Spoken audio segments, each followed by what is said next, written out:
Aku sekarang berada dekat majlis preview model terbaru pada Pro 2, iaitu Pro 2 Trust. Macam kau tahu, ini adalah model SUV yang sangat ditunggu-tunggu oleh rakyat Malaysia, dan model ini diposisikan di antara model Activa dan Arus.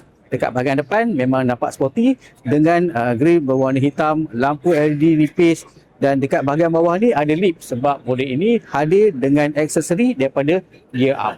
Model ini datangkan dengan rim bersaiz 17 inci dengan tayar daripada Toyo. Side mirror berwarna hitam dengan ada corak-corak dekat sini. Apa yang paling menarik dekat bahagian belakang ni ialah dia punya spoiler ni dan rekaan lampu yang kemas. Dia punya ruang ni pun memang besar, 471 liter. Paling besar dalam kelasnya.